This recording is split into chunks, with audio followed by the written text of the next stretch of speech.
Voilà, bonsoir, chers frères et sœurs. Tout le temps, sur l'émission la biso aux questions avec l'homme de Dieu. Yabino Ezadi Dongandu. Na pourquoi l'autre yabino bino Moussali Nanzambe, l'évangéliste José Jeko. O wapito meka pour analyser na question au bande kobele, c'était que tout na biso na ba commentaire ya biso sur ça qui la fois passée. Bande kobele baloba kito meka pour tout na Moussali Nanzambe par rapport ya sujet oyo ya homosexualité. Eloko nini o Moussali Nanzambe azo penser to eloko nini likanisi nini o nzamba za par rapport à phénomène oyo. Pote lelo zo mona na mabota phénomène oyo za na succès makasi. Moboti aboti mwana azoko espérer que mwana na ye luka za la paix responsable eba kobota pe bana na ye. Mais to mona muto akoli après na sima na ngonga muto akomi homosexuel. To pe musupe déjà abala mais andimi kotika libala na ye soit mwasi soit mobali andimi akoma na ye homosexuel. Dina yango to yamba ki Moussali Nanzambe me ko expliquer biso homosexualité eza nini pe eloko nini Bible ezoloba par rapport à yango. Mbote Moussali Nanzambe. Ok, mbote mon frère bien-aimé, que Dieu bénisse richement. Vraiment, Nzamba Pambola, Papa Mbando, Bazuli Bakou, ya Kuranda Biso, dans Nzela émission off. On dit que le Dieu de la Bible, le Dieu d'Israël, aux Alana pour bénir chacun de nous, pour grâce pour les Bakou, Kuranda Biso, dans Nzela émission off. Vraiment merci. Merci beaucoup. Aujourd'hui, nous avons introduit l'émission dans Biso. Nous avons expliqué Biso, normalement, c'est homosexualité et zanini. Ok, merci beaucoup. Et, en fait, homosexualité, Ezali,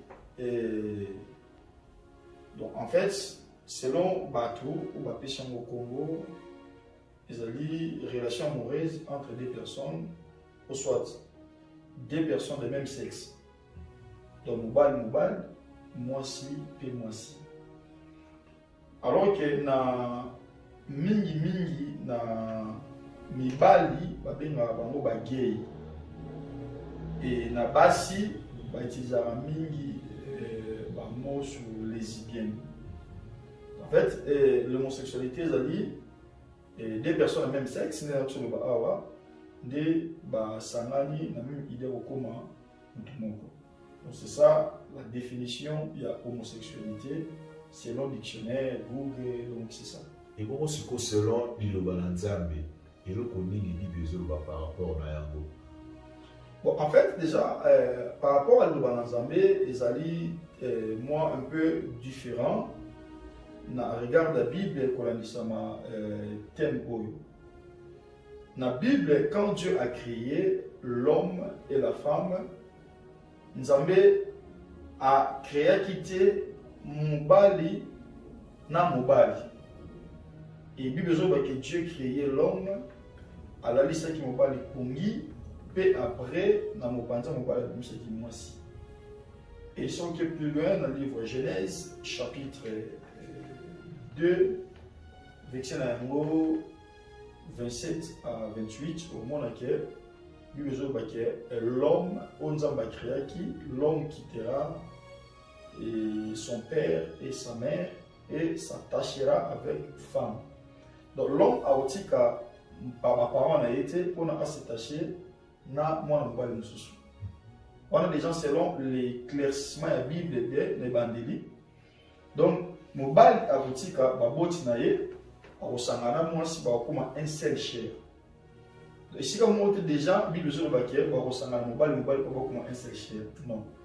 Alors que quand des gens, tout le monde est là, cela veut dire, comme on a déjà mobile pour Sangana, moi si pour Sangana, il faut annoncer déjà quelque chose. Parce que, dans le commencement, ils avaient commenté selon la Bible. Maintenant, déjà, tout le monde est là, au moins, ça va mis en dehors de la Bible. Parce qu'en dehors de la Bible, cela veut dire en dehors de la volonté de Nzambe, c'est qu'ils ont un esprit incarné dans Simon, on a aussi mis le quotidien, je crois. Dans l'ensemble de ton quotidien, la Bible nous donne une idée quel esprit les alliés Nassima il y a pensée wana ya Merci homosexualité. beaucoup, mon Seigneur Nzambe. Siko esprit ocholoba malamu, esprit nini o eza derrière acte wana parce que tozo komona na tango na kala ezalaki vraiment na ampleur te mais lelo tokomona homosexualité ekomi komonana vraiment physiquement boye. Est-ce que eza vraiment na verset moko biblique oyo ekoki kolakisa ke nzambe azokopekisa ke bato bayeba kosalela pratique oyo te? Oui, ils ont déjà pratiquement aux alliés déjà, en fait, clairement, ils ont pratiquement au démoniaque. Ils allaient penser dans Nzambé parce que bibliquement par là, Nzambé déjà a interdit qui va acte. Ils allaient déjà, même dans la Bible, selon l'histoire, ils allaient déjà, surtout dans Luc chapitre 17, ils allaient déjà pratiquer déjà pendant le verset Luc 17. Oui, je crois, Luc chapitre 17, dans la version de notre bannière 26, ou soit dans Luc chapitre 17, oui. Le verset. Dans la verset 26, on va parler sur ce qui arriva du temps de Noé arrivera de même au jour du Fils de l'homme.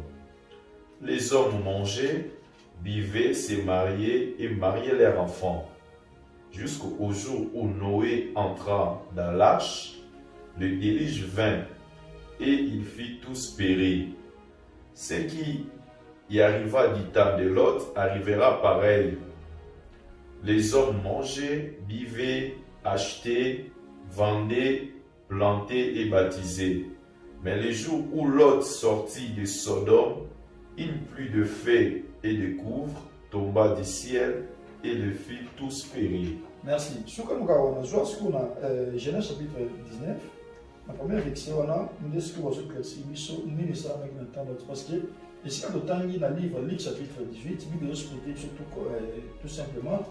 Et l'autre est Saramaki, Nathan Noé, donc Nathan Noé, Nathan Lot, Nathan fils de l'homme, autres allélos. Mais dans le livre qu'on voit, dans le livre Genèse chapitre 19, pour comprendre le livre Saramaki, Nathan, il y a Lot, pour avancer par rapport à ce sujet de la supposée. Genèse chapitre 19, le premier verset. Ok. Les deux anges arrivèrent à Sodome sur le soir, et Lot était assis à la porte de Sodome. Quand Lot les vit, et il s'éleva pour aller au-devant d'eux, et se prosterna à la face contre terre. Puis il dit, « Voici mes seigneurs, entrez, je vous prie, dans la maison de votre serviteur, et passez-y la nuit.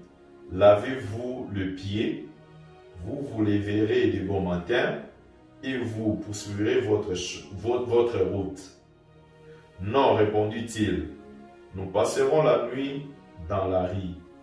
Mais Lot les pressa tellement qu'ils firent chez lui et entrèrent dans la maison. Il leur donna un festin et il fit cuire des pains sans levain et ils mangèrent. Il n'était pas encore couché que les gens de la ville, les gens de Sodome, entourèrent la maison, depuis les enfants jusqu'aux vieillards. Et toute la population était accrue. Ils appelèrent Lot et lui dirent, « Où sont les hommes qui sont entrés chez toi cette nuit? Fais-les sortir vers nous, pour que nous les connaissions. » Lot sortit vers eux à l'entrée de la maison. Il ferma la porte derrière lui. Et il dit, « Mes frères, je vous prie, ne faites pas le mal. Voici j'ai des filles qui n'ont point connu d'homme. Je vous les donnerai dehors et vous leur ferez ce qui vous plaira. Seulement ne faites rien à ces hommes puisqu'ils sont venus à l'ombre de mon toit. » C'est ça. Donc déjà, on a pensé à l'Ubanzambe, on a pensé au vexé, déjà qu'on a dit ça, éclairage qu'on a mis ça sujet sur l'homosexualité. Et déjà, dans le commencement, de la ba acte wana ebandaki kosalama na terre ba Sodome esalamaki bibelobi bazonge bautaki quelque part baaki kuta na Lot mpona kosauver Lot. Mais les gens de la ville bamoni bango habitaient balobi où est les hommes. Donc bato bakotaki pa na bino toza na posa na bango tout console. Et la Bible dit que Lot a supplié bango est-ce qu'on tena na bana nga ba su ba vierge ba yi baliti. Mais les gens de la ville baboyaki bazali na posa bayeba nzoto so tenga na Bible linga kuzo supplion bien ya ina posa ba bima na bango bayeba nzoto na bango. Comprends? Donc ba acte wana et bandaki mais bo remarquer le mot. Tant déjà na Sodome et Gomorrhe acte wana ezalaki déjà kosalama et puis c'est les kanda nzambe. Donc acte wana ya homosexualité déjà na terre Sodome nzambe aboma ebatu pona nous. Donc nzambe soka bomaki Sodome et Gomorrhe ezalaki concernant ma pratique wana. Donc c'est ça, donc pratique wana et ramanaki nzambe abomana ni aboma mon frère. Je dois te yé les dos, to tamboli na ta na biso. Mais la Bible est claire. Tout le monde la Genèse, tu es dans Lévitique. Lévitique chapitre 18, je crois verset 22. Bible est le bango. Donc, parce que c'est la loi de Dieu. Bible, c'est la loi que Dieu nous a donnée. Oui, autant la verset. Lévitique chapitre 18. Et je crois, Lévitique chapitre 18, dans la verset 22. Écoutez. Tu ne coucheras point avec un homme comme on couchera avec une femme. C'est une abomination. C'est ça que la Bible dit. Donc, okoki kobima na mwana mobali te ni babima kana ni na mwana mwasi. Donc, la Bible entière, de Genèse à l'Apocalypse, et si comme mon côté, ni apôtre, ni pasteur, ni prophète moko, oyo, a célébrer mariage ya homosexualité pe o atinda bana mibali na bana mibali bala na bana basta bala. Première fois que moni acte ezalaki manifesté ezalaki na Genèse chapitre 19 jusqu'à totangi. Mais déjà kozala nango manifesté et ben il y a colère nzambe nzambe sa nini abomaki homosexuel et abomaki pardon Sodome et Gomorrhe pona ba pratique na bango. Alors que tant que tamboli, tu es la Bible, tu commis dans Lévitique, est-ce que tu tangi? Lévitique, à ce qu'interdire. C'est la loi de Dieu. C'est la parole de Dieu. Ça, c'est la lumière pour nous. Parce que la Bible, c'est la lumière des nations. Et c'est le livre que Dieu nous a donné pour na akoka, kotam biso malam. Selon ce que nous dans Lévitique chapitre 18, tu vois. Dieu a bêta qui s'était. Tant que sa loi, oyo, mobali na mobali ba kobima te donc okobima na mobali te kwa bima na mwasi abande ko bana azobenda intention ya bana na ye donc peuple Israël bazaki bana ba serviteur à Dieu abande Yahvé abande ko benda bango matoyi afin que ba pratiquer parce que makambo yo kana Lévitique chapitre 18 na tumane bande na verset 1 Bible dit l'Éternel parlait à Moïse et dit parle aux enfants d'Israël et tu leur diras je suis l'Éternel votre Dieu. Vous ne ferez point ce qui s'est fait dans le pays d'Égypte où vous avez habité et vous ne ferez point ce qui s'est fait dans le pays de Canaan où je vous ai mené. Vous ne suivez point les usages. Vous pratiquez mes commandements et vous observez mes lois, vous les suivez. Je suis l'Éternel votre Dieu et vous observez mes lois et mes commandements. L'homme qui mettra en pratique vivra par elle. Je suis l'Éternel. Donc avant de commencer à 22, dans verset 22, déjà nous avons sa loi aux alliés. Alors c'est la différence. D'après Israël, c'est bon qu'elle était promise. Bon qu'elle Canaan, mais makambo au monde en Égypte, beaucoup salamote. Peuple beaucoup dans Canaan, beaucoup salani, beaucoup salamote. Donc bien boza peuple boza différent.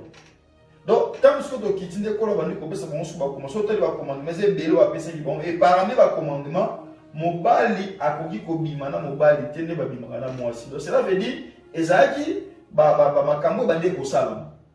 yango ndiko nkola salaki nini apesaki interdiction nango mpona bana na ye mpona bana bato ya mokili bakosala nango mais mpona bana ya nzambe. Un vrai fils de Dieu. Lelo, dommage parce que même les serviteurs de Dieu, il y a beaucoup de serviteurs qui continuent à la pratique. Donc, il y a beaucoup de pratique. Donc, tout simplement, on organise un mot. Merci beaucoup, Monseigneur Nzambe. Nous l'avons avec beaucoup d'attention. Au Tchikoloba, dans le verset au Tchikota, dans Lévitique 18, Parce que Nzambe a dit que Israël a dit que Bolanda te ba pratique au Yerusalem dans mboka Égypte. Okoloba poni par rapport à la question où il y a homosexualité, na ba bikolo be ba mboka où ils allaient légaliser. Au bandimi, l'État lobi qui est pas la pistola les kammo côté. Moi si si boyi ko kende mobile na mobile go kende. Siko yo étant que mosali na Nzambe. Pensez les anini et qui batou au dans l'État sandimi. Ba yepe na kat l'église. Okobinga na bango to okotika bango bebe na kosambela soki basepeli ki basala mpe mariage na bango lokola bato nyonso okondima kopambola mariage te okomika kobenga na bango par rapport parce que même mpe biso bato tosa mpe mibeko ya mboka pensez nous anime par rapport à makambo nyonso oyo.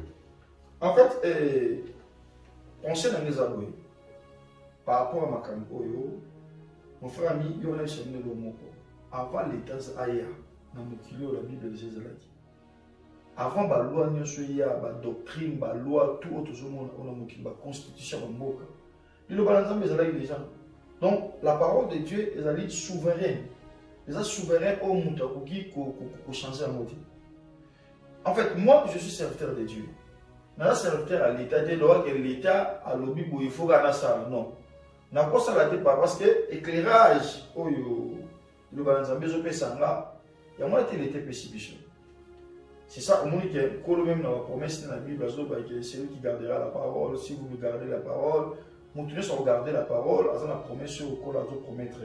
Donc, cela veut dire que nous avons ceux qui baillent l'État, l'État est ennemi, couper sa couper sa loi pour la bataille. Mais mon frère, tout simplement, par pays, on les a maudits. C'est la malédiction. Ah, parce que Israël, alonga qui passe que bande ko tambo na Nzambe. Remarquez bande tango nyoso Israël oti ka Nzambe, abande ko be abande ki ko pour la bitumba, abande ko connaître makambo est très difficile pour lui. Et cela veut dire un pays. Et ça un pays mon côté na sena moy, ils a au-delà de Nzambe. Donc ceux qui pays a légalisé ba couple oyo.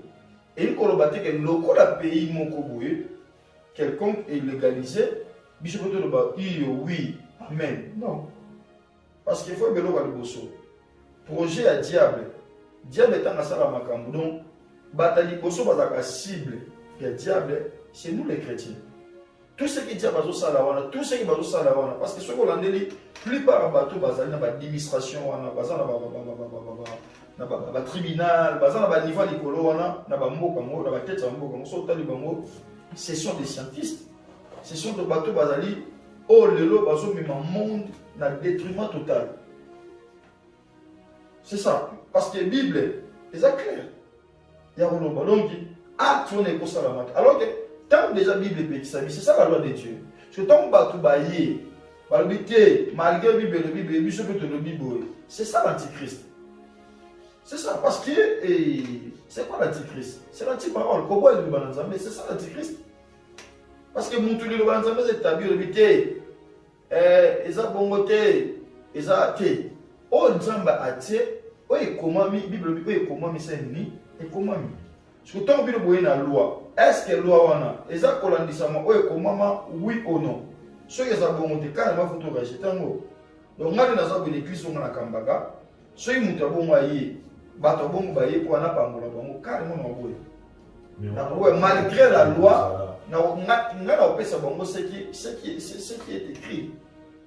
Parce que, premièrement, tant que vous avez pas quelle idée? C'est ça. Mboka essaie d'aimer à mon mais biso en fait mon frère ami Église, c'est quoi l'église? Église, tu as dit un groupe de rachetés que Dieu a le mot dans mon kili, a été mis en part. Donc cela veut dire, tu as bien mis côté ça, la loi et l'État, oui, amen, parce que la Bible dit ceci. La Bible le dit en mot, mais il y a certaines lois, Bishop, tu as bien mis côté ça. On a un exemple. Ok, on va me comme ce soit, on va me comme là, on va me comme ce soit, ok, ba légaliser niamana mutu ba kubala. Comment? Niamana mutu ba bala ni pe ba l'église ba pamboli bango. Mais Bible c'est quand on dans le livre Lévitique, Lévitique c'est le chapitre 18. Et je peux interdire makambo wana. Si ko soki toujours croire que les loba ou c'est Dieu lui-même. Mais comment toki ko accepter to kondima maloba oyo uti na libanda oyo même pas na fondement. C'est ça le problème. Lévitique chapitre 18 est-ce que tu as vu yoka. Lévitique chapitre 18 c'est le Bible. Tu as le verset 22 et le verset 23 au lobby. Tu ne coucheras point avec une bête. Vous voyez? Pour te suivre avec elle. La femme ne prochera comment? Ne prochera point d'une bête pour se prostituer à elle. C'est une confusion. C'est ça. Merci beaucoup. Il y a beaucoup de pays au Keneboué, Bandimi Ango, au Keneboué, qu'on légaliser Ango. Mais ça, tout cela, c'est la voix du diable. Même chez mon frère ami, c'est la voix du diable. Mon frère ami, ma soeur, Yokanga. À des fois, je suis sur la créature de la léger. Mais il faut que je moko. Tout autre chose, on a déjà si on s'en va pécipition. Oui, c'est ce que tu de temps où on a dit moi mobile, Nzamba sali moi mobile. Mais azui mon cas, c'est décidé que comment lesbienne a commis gay. Carrément, il faut comprendre quelque chose. C'est normal parce que elle a reçu non. Et ça, la montre mon côté abota magagé. Na mukilo to ça, la montre mon côté abota magagé. Les autres pratiques au bateau sont dans mon kilo pour gagner mon kilo. Pour contredire la parole de Dieu parce que c'est ça. Même dans le jardin d'Éden, on remarque quand serpent est devant Ève, est-ce que Dieu a dit? Donc en fait, diable a créé à côté. Donc il y a Azoraka Onzambasali, on va lui contredire. Parce que Dieu a créé, dans Genèse chapitre 1, chapitre 2, je crois, Dieu a créé l'homme et la femme. Et nous allons bénir Bango, soyez féconds. Mais soyez bisama lélo. Moi, on va féconder, à multiplier comme. Parce que loi de multiplication, et personne n'a mon mobile là c'est multiplié. Donc mon mobile là pour sémence c'est pas moi aussi à multiplier sémence on est bien. Comment mon mobile va multiplier sémence? Merci beaucoup mon sœur Inanzam de bon manabiso so kende. Mais tous autres on a quelques questions de mon abiso ba ki koto na biso awa. Et ba question est vraiment ébélé concernant homosexualité. Mais tout côté a seulement quelques questions pour la vie à Moba, tous en la TV Zambonga. Mais très prochainement, tu vas autant la question de l'Union. Dès qu'on a tout sur le Bible, est-ce que Jésus-Christ est envoyé qui a oua, mais c'est dans mon kili.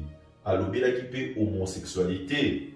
Ce qui est oui, pasteur a pu s'abisso verset. Ok, merci Ndekoyo Otuni Mutuna. Et Jésus-Christ est envoyé qui na mon kili à l'obélisque sur l'homosexualité. Mais il y a beaucoup d'enseignements Jésus a fait ça biso, nous sommes dans la Bible communauté. Mais pour comprendre l'enseignement il y a Jésus madame, il faut tout à la vie à l'apôtre.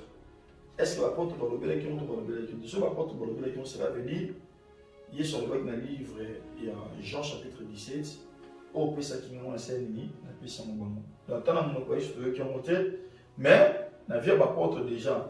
Voilà, dans le livre déjà, Romains chapitre 1, verset 26. Romains chapitre 1, verset 26, sur le temps où il y a la biso, au moment où il y a Romains chapitre 1, verset 26, Maintenant, 26, 27, tu dis que c'est au monde dans et notre bien-aimé apôtre Paul. Dans le bail qui est, Bana Bibali, Batika qui nature, n'a pas qui Bibali, Bakoma qui na nature, il y a Bassi. Et le quoi, c'est que nous avons besoin d'égarement si Bakozwa, les foutis, au Bazosa. Bassi, na Bibali, ou Batika qui, vraie nature, nous avons installé les bango pour nous changer. Nature la nature de mobile je nature à moi si et moi ça comme la nature à mobile tout console donc c'est dans la Bible Romains chapitre 1 verset 26 au 15 donc réponse est moi je crois au monango et dans le livre autopsie nous avons pas. Merci beaucoup. Toujours deuxième question dès comme ça lobby biso bana nzambe tozo mona pasi totangi tosilisi mais misala ezomona na te. Mais tout le monde qui ba pratique ba homosexualité ba monde baza ba kondi na ba société pe bazo senga na bato avant ba ko embaucher bango ibongi pe ba ko likase na nzela wana pe abakisa lobi tout le monde pe ba kondi belé ya mokili oyo baza ba homosexuel pasteur aboko expliquer biso nini ye mon Kristo atanga silisa msa les ati parce abato kotiso awa beaucoup m'appelle le biso. Ok, Nakawana na limina expliquer ndeko. En tout cas, merci na question na yo, nous avons kongolo déjà d'avance et Nakawana ezali ezake biso toza na mokili oyo, mais toza na mokili oti. Mais nous ko lobati que to sala te, to vivre te non. To ko vivre na biso to ko sala mais il va liboso esengi que to yeba toza na mokili mais toza na mokili oti. Vous savez, tant des gens au toza le monde déjà croise na fin. Il a expliqué le mot. Église, vous allez enlever, mais monde est continu. Soit dans le livre Apocalypse chapitre 3, dans le verset 7, tu m'as dit Nicolo, quand la promesse dans l'église de Philadelphie, alors, comme tu as gardé la parole de la persévérance à moi, moi aussi je te garderai les jours des épreuves qui venaient dans le monde entier. Donc, mon kilo, tout ça, Maraboya, est belé. Mais, ceux qui ont gardé la parole, Nzambe wana akosala yo omona bola mpe akorécompenser yo. Et deuxième chose ezali yeso lobaki na biso na nzela ba disciple bomi tukisa mate oboli ya lobi. Pourquoi? Parce que lobi za disciple. Ma sœur yo otuni biso question na lingi o ta confiance n'est pas ya moto apesa kopema. Sa confiance na moto atsa na mokili parce que ya na mokili na volonté papa na mama te mais Dieu datsa na mokili. Alors na biso bomi tukisa mate ne kambeta di kolia na kolata parce que bon mo eleki kolia na kolata so ti confiance pas na ye malgré bangunia bakoti na bilanga na biso bakoti na bisala mais Dieu est capable de ouvrir la porte ndenge afungolaki mai na désert pour la vie à Agar na Ismaël na désert c'est comme Isaac mais kolo afungolaki mai Ismaël na Agar bamelaki mai donc c'est ça. Merci beaucoup Monseigneur Nzambe. Régie des deux salles sont déjà si, mais ma question est vraiment éveillée concernant si j'ai autre belli. Conseil nini, vous avez question à Souka, tous mes courants englobés, ma moins belé. Conseil nini au ça et pas baboti pour se retrouver que ban na babo baza na kati na pratique ou on a premier volet. Conseil nini peut occuper ça bandeko ou baza déjà na kati ya pratique ou et pour nous souki ça conseil nini oyo ko ça et pas bandeko o baza tenter pour la pratique oyo et belezo salema na l'école ne bisika misala bisika moi ebele conseil nini o ko ça catégorie ya bandeko na biso nyonso ko tututanga malobeze par le conseil na Nzambe. Ok, merci mon frère bien-aimé Diedo. Et ceux qui ont un conseil autour de ce que tu ça na bandeko, tous mes parents au lelo ba une citation oyo. Et ça que déjà moi na akuta na citation oyo.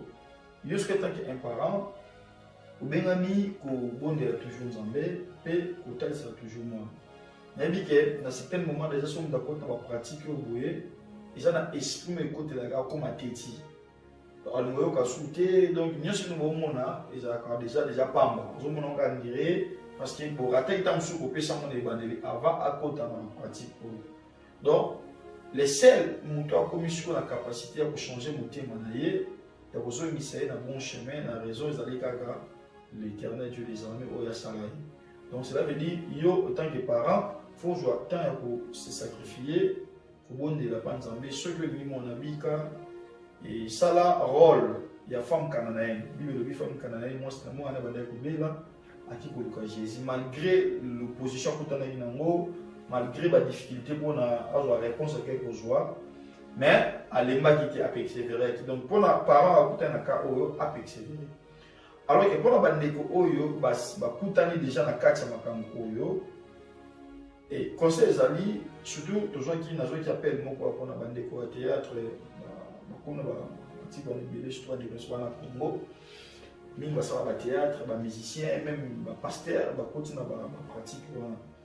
Tu peux faire un pasteur, qui est en Afrique, mais qui pratique, mais le cas c'est pour un maquillé. Et pour l'année, pour avoir un bon à ton église, tout comme ça, alors que nous avons bien réglé pour ma campagne, nous avons décidé que joyeux. Yo muto considérer la pratique wana. Conseil za mon posa que tant nous pratiquer wana, tant bazo bimana yo. Faut au mi fando bituna.